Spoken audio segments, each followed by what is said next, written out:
नमस्कार साथियों, आज एक और खास विषय पे वीडियो लेकर के आपके बीच में आए हैं। जैसे कि आपने टाइटल देख लिया होगा, इस वीडियो में बात करने वाला हूं कि राजनेताओं को किन किन कामों से बचना चाहिए, कौन कौन से काम नहीं करने चाहिए। अभी तो मैंने बहुत सारी वीडियोस बनाई जिनमें मैंने बताया राजनेताओं को क्या क्या काम करने चाहिए, किन किन चीजों पर ध्यान रखना चाहिए।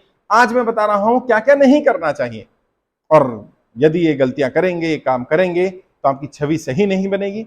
और जैसा आप सब जानते हैं, राजनीति में छवि ज्यादा महत्वपूर्ण होती है वास्तविकता से। Yes, in politics your perception is more important than reality. आपके बारे में लोगों में परसेप्शन क्या बन गया, वो ज्यादा महत्वपूर्ण है बजाय कि वास्तविकता क्या है। और कोई जानना भी नहीं चाहता है कि असली वास्तविकता क्या है, असलियत क्या है, सच्चाई क्या है। तो बेहतर होगा कुछ गलतियों को करने से बचा जाए। कौन कौन सी गलतियां? तीन चार गलतियां बताता हूं, तीन चार काम बताता हूं। सबसे पहला काम तो कोशिश करें कि जो लोग आपके साथ जुड़े हुए हैं, किसी भी रूप में आप उनके साथ लाइजनिंग में या पैसे के लेन देन में इन्वॉल्व ना हो। अक्सर राजनेता ये गलती करते हैं, दलाली करने लगते हैं, लाइजनिंग करने लगते हैं। वो लोग जो खास होते हैं उनके साथ पैसों का लेन देन शुरू कर देते हैं, और यहीं से दलदल में फंसना फंसना शुरू होता है। और कोई कई बार फंसाता भी है। लाइजनिंग में नहीं पड़ना, दलाली में नहीं पड़ना, चाहे कोई कुछ भी कहे। कई बार होता है ना, ट्रांसफर का काम आ गया, पोस्टिंग का काम आ गया, टिकट दिलाने का काम आ गया, और आप ऐसी पोजीशन पर होते हैं जहां आप इन्फ्लुएंस कर सकते हैं, तो सामने वाला आपको ऑफर कर देता है। कई बार चेक करने के लिए भी करता है, और कई बार वास्तविकता में भी ऑफर कर देता है। अब आप फंस गए। क्यों? क्योंकि आपने तो कमिटमेंट कर दिया, और कमिटमेंट आप पूरा नहीं कर पाएंगे। और अगर पूरा कर भी दिया, पैसा लिया है ना, तो कोई एहसान नहीं किया। अब आपकी छवि कैसी बनेगी? आपकी छवि दलाल की बनेगी, आपकी छवि लाइजनिंग करने वाले की बनेगी, आपकी छवि ईमानदार की नहीं बनने वाली है। और जब जब छवि इस तरह की बन जाएगी तो क्या होगा? लॉन्ग टर्म में आपको बहुत नुकसान झेलना पड़ेगा। यदि आप वाकई चाहते हैं कि लोग आपके साथ जुड़े रहें, कनेक्टेड रहें, दलाली से बचिए, कच्चे लालच से बचिए। और होता क्या है, राजनीति जब शुरू की होती है या शुरुआती दिनों में ये सब काम किए होते हैं, इस तरह के सर्कल बन जाता है जहां लाइजनिंग करना, कराना, रिश्वत देना, रिश्वत को प्रमोट करना, ये सब काम कर रहे होते हैं। अब राजनीति में आ गए, सांसद विधायक बन गए, लेकिन वो पुराना काम तो छूट नहीं रहा है। और उन्हें लग रहा है किसी को क्या पता चलेगा, लोगों को कैसे पता चल जाएगा, कभी नहीं पता चलेगा। सच्चाई ये है, लोगों को पता चल जाएगा। हो सकता है आपके मुंह पे ना कहे, हो सकता है सामने आकर के ना कहे, लेकिन लोगों को पता चलता है। और फिर हमारी छवि पूरी तरह खराब हो जाती है। तो पहला काम, लाइजनिंग में नहीं पड़ना, ट्रांसफर, पोस्टिंग, ये कच्चे लालच में नहीं पड़ना। पैसा कमाने के लिए बहुत सारे विकल्प हैं, ईमानदारी वाले विकल्प भी हैं। यदि आप उन विकल्पों पे चलेंगे तो ज्यादा बेहतर रहेगा। ये अच्छे रास्ते नहीं है। दूसरा काम क्या करना है? जैसे मैंने कहा, छवि ज्यादा महत्वपूर्ण होती है वास्तविकता से। लोग ये जानना नहीं चाहते हैं कि आप वास्तव में कैसे हैं, लोगों के नजरों में आपकी छवि कैसी बनी।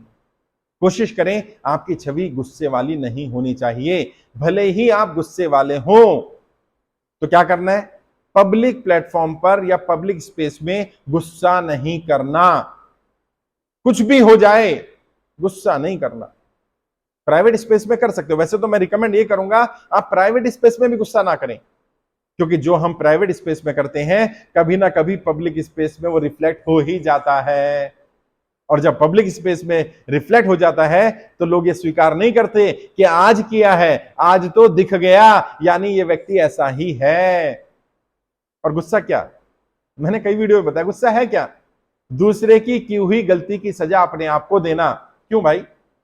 गलती दूसरे ने की, सजा अपने आप को देंगे, क्यों देंगे? है, दूसरे के घर से धुआं उठेगा, आपकी आंखों में जलन हो जाएगी, तो क्यों ऐसा काम करना ही क्यों? गुस्सा जो है वो दूसरे की गलती है, सजा उसको मिलनी चाहिए, आपको नहीं मिलनी है। खुद को सजा ना दे। मैं तो कहूंगा पब्लिक स्पेस में, प्राइवेट स्पेस में, कहीं पर भी गुस्सा करना बंद करें। किसी की बात बुरी लगी, तुरंत बता दें, भाई मुझे आपकी बात बुरी लगी। लेकिन गुस्से की अग्नि में जलना क्यों? क्यों क्यों उस गुस्से को अपने दिमाग में हावी रखना? और फिर क्या होगा?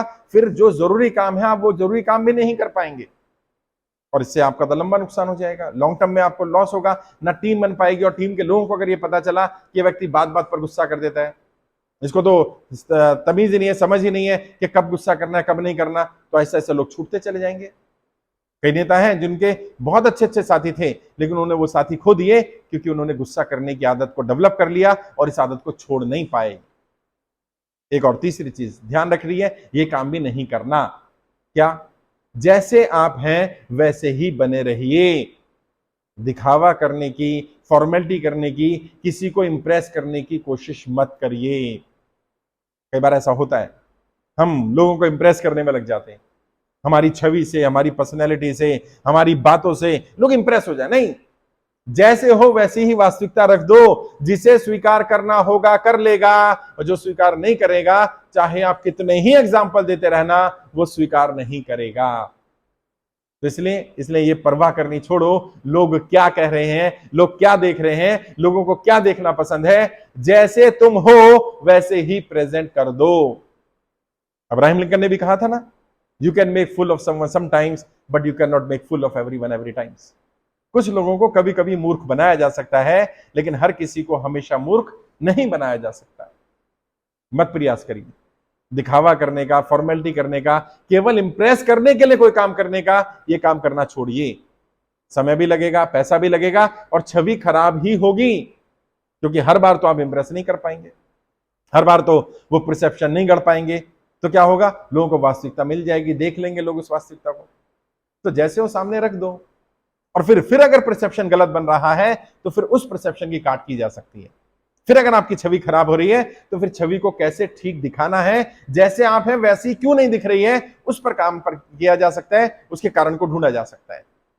लेकिन अपनी तरफ से कोशिश करें, ऐसा काम ना करें कि केवल इंप्रेस करने के लिए लोगों को, केवल लोग साथ क्योंकि जुड़े रहें, कोई साथ छूटे नहीं, इसलिए आप अपने आप को बदलते चले जाएं, दिखावा करते चले जाएं, जैसे आप नहीं हैं वैसे बनते चले जाएं।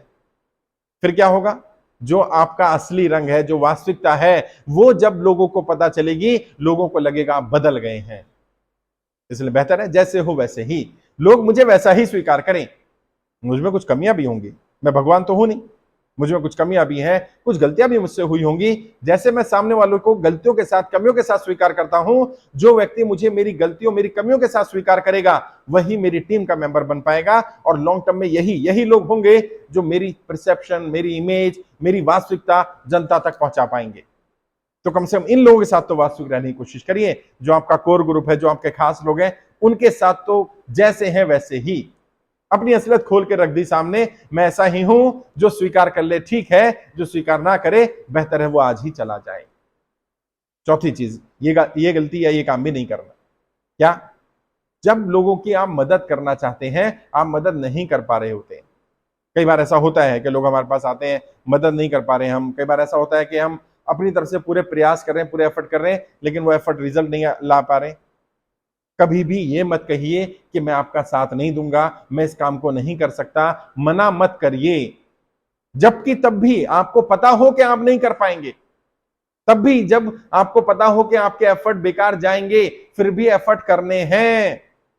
नाराज नहीं करना किसी को, क्योंकि लोग ना सुनना पसंद नहीं करते हैं। नेता से लोग ये एक्सपेक्ट करते हैं कि मेरा नेता सब कुछ कर सकता है, मेरा नेता सर्वज्ञानी है, मेरा नेता वो है जो कुछ भी काम कभी भी करवा सकता है। अब बहुत सारी आपकी लिमिटेशंस है, आप बहुत सारे काम नहीं कर सकते हैं, लेकिन नाराज करने की कोशिश मत करिए। और मैंने बहुत बार बोला है, आप लोगों की प्रॉब्लम सॉल्व कर पाए ना कर पाए, कम से कम उनके इमोशंस को समझने की कोशिश करिए, उनकी प्रॉब्लम को जानने की कोशिश करिए, उनके साथ बैठिए, बात करिए, उसकी प्रॉब्लम को जानकर उसकी जड़ में जाने की कोशिश करिए। समाधान कर सके तो अच्छी बात है, अगर समाधान आपके पास है तो कर दीजिए, किसी से करवा सकते हैं तो करवा दीजिए। यदि ना आपके पास है और ना करवा सकें तो भी घबराइए मत, उसके साथ खड़े रहिए। उसे बताइए कि मैं इस दुख की घड़ी में, इस परेशानी में, इस सिचुएशन में मैं आपके साथ हूं, लेकिन आप मुझसे बताओ मैं क्या करूं। वो कहे कि साहब वहां लेटर लिख दो, मेरा काम हो जाएगा, लिख दो। अच्छा, आपको पता है लेटर लिखने से काम नहीं होगा। वो कहे साहब उसको फोन कर दो, कर दो। वो कहे बस एक बार आप मेरे साथ चल लो, मेरा काम हो जाएगा, चले जाओ। काम होना ना होना सेकेंडरी है। लोगों को नाराज मत करिए, और कम से कम तब तक तो बिल्कुल मत करिए जब बहुत ज्यादा जरूरी ना हो जाए। हो सकता है खुद ना जा सकते हो, अपने किसी टीम के व्यक्ति को भेज दो, फोन तो कर ही सकते हो, लेटर तो लिख ही सकते हो। यदि आपके लेटर से किसी का काम हो सकता है तो क्यों नाराज करना लोगों को। और आप कहेंगे नहीं मुझे मालूम है नहीं हो सकता है। जब आप ये बोलते हैं मुझे मालूम है नहीं हो सकता है, क्योंकि आप 10 बार लेटर भेज चुके और काम नहीं हुआ, लेकिन सामने वाले को नहीं मालूम है ना, वो तो पहली बार आया बेचारा लेटर मांगने, दे दो उसको लेटर यार। उसको लग रहा है उसके बच्चे का स्कूल में एडमिशन हो सकता है आपके लेटर से, उसको लग रहा है हॉस्पिटल में एडमिट किया जा सकता है आपके फोन से, आपके लेटर से, कर दो, हो जाएगा तो ठीक है, आपकी वाहवाही होगी, आप हीरो बनेंगे, नहीं होता तो भी तो आप हीरो बनेंगे कि मैंने तो अपनी मदद की, मैंने तो अपनी कोशिश की आपके साथ खड़े होने की, मैंने तो आपका साथ दिया। तो मैंने कोशिश की आपको सिखाने की, समझाने की इस वीडियो में कि क्या क्या नहीं करना है। बहुत बार बताया क्या क्या करना है, आज बताया क्या क्या नहीं करना है। इसके अलावा भी बहुत सारे काम है जो नहीं करने। मैंने किताब लिखी है राजनेता बनना बच्चों का खेल नहीं है, उसमें मैंने पूरा चैप्टर लिखा है, difference between a politician and A common man. एक राजनेता और एक आम आदमी में क्या अंतर होता है। तो इस किताब को पढ़िएगा, उसमें काफी चीजें मिल जाएंगी। अगर ऑडियो बुक चाहिए तो वेबसाइट है हमारी www.iplindia.org, वहां पर ऑडियो बुक मिल जाएगी। हार्ड कॉपी भी चाहिए तो वहीं पर आप अप्लाई करेंगे, हार्ड कॉपी के लिए भी रिक्वेस्ट आ जाएगा हमारे पास। फिर भी कुछ जानना चाहें, कोई डाउट है, कोई सवाल है, कुछ पूछना चाहें तो वीडियो के डिस्क्रिप्शन देखिए, मेरा फोन नंबर मिल जाएगा, 2 4 5 मिनट बात करनी हो डायरेक्ट बात कर सकते हैं। आज के लिए इतना ही, आगे कोशिश करूंगा आपको गाइड करता रहूं। आपके उज्जवल राजनीतिक भविष्य के लिए हार्दिक शुभकामनाएं। जय हिंद, जय भारत।